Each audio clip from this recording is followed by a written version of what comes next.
आदाब, मेरा नाम डॉक्टर सुवर्चला है। मैं जीवा फर्टिलिटी सेंटर्स में साइंटिफिक डायरेक्टर हूँ। अगर हम ओवरवेट रहें या ओबीस रहें, इसका असर फर्टिलिटी पे पड़ सकता है, पुरुषों में भी और महिलाओं में भी। आइए देखते हैं ये कैसे हो सकता है। ओबेसिटी की वजह से इर्रेगुलर मेंस्ट्रुअल साइकिल्स यानी पीरियड्स का इर्रेगुलर होना और एनोवुलेशन होना देखा गया है महिलाओं में। एनोवुलेशन यानी अंडा रिलीज नहीं होता है। तो जब ओबेसिटी यानी मोटापे की वजह से हार्मोनल इम्बैलेंसेस होते हैं, इसकी वजह से पीरियड्स रेगुलर नहीं होना, अंडा रिलीज नहीं होना देखा गया है। स्टडीज ने दिखाया है कि ओवरवेट और ओबीस औरतों में इंक्रीज रिस्क होता है ओवुलेटरी डिसफंक्शन या अंडा ठीक से रिलीज नहीं हो पाता है, जिसकी वजह से उनके प्रेग्नेंट होने के चांसेस बहुत कम हो जाते हैं। एक ऐसा जर्नल ऑब्स्टेटिक्स एंड गायनोकोलॉजी में देखा गया कि ओवरवेट महिलाओं में, ओवरवेट और ओबीस महिलाओं में देखा गया है कि इर्रेगुलर मेंस्ट्रुअल साइकिल्स ही नहीं, अंडा भी ठीक से ओवुलेट नहीं होता है। Compare to women, healthy weight वाले औरतों से कंपेयर करने से उनमें ज्यादा प्रॉब्लम्स देखे गए हैं। यही नहीं, डिक्रीज्ड ओवेरियन फंक्शन यानी ओवरीज का ठीक से नहीं काम करना भी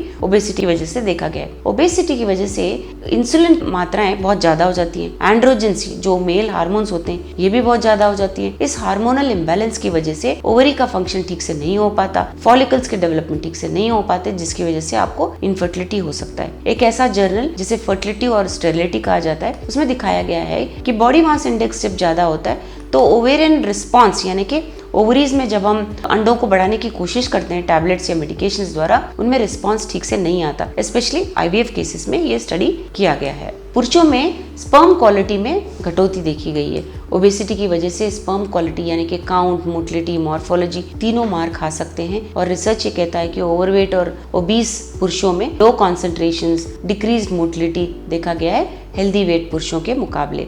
एक सिस्टमैटिक रिव्यू और मेटा एनालिसिस जो ह्यूमन रिप्रोडक्शन अपडेट जर्नल में पब्लिश किया गया, उसमें देखा गया कि ओबेसिटी की वजह से स्पर्म क्वालिटी कम होने की वजह से इनफर्टिलिटी पुरुषों में ज्यादा देखा गया है। वेट कंट्रोल नहीं रहने की वजह से increase risk of polycystic ovarian syndrome देखा गया, यानी ओबेसिटी और पॉलिसिस्टिक ओवेरियन सिंड्रोम का क्लोज कनेक्शन है, जो एक हार्मोनल इम्बैलेंस की वजह से होता है। इसमें पीरियड्स रेगुलर नहीं होते हैं, अंडा ठीक से रिलीज नहीं होता है, हार्मोनल बैलेंस ठीक से नहीं रहता है, जिसकी वजह से आपको इनफर्टिलिटी हो सकता है। एक जर्नल जिसे ओबेसिटी रिव्यू कहा जाता है, उस जर्नल में ओबेसिटी का स्ट्रॉन्ग एसोसिएशन देखा गया है पीसीओएस से। तो वेट लॉस करने पर यह देखा गया है कि पीसीओएस के सिम्टम्स कम हो जाते हैं और फर्टिलिटी भी इंप्रूव होने के चांसेस ज्यादा होते हैं वेट लॉस करने पे। सो ये जो कनेक्शन देखा गया है, इससे हमें ये जान लेना चाहिए कि डेफिनेटली एसोसिएशंस तो बताए गए हैं साइंटिफिक स्टडीज में, बट इंडिविजुअल एक्सपीरियंस अलग होते हैं। लेकिन हेल्दी वेट अगर आप मेंटेन करते हैं प्रॉपर न्यूट्रिशन, रेगुलर एक्सरसाइज के द्वारा,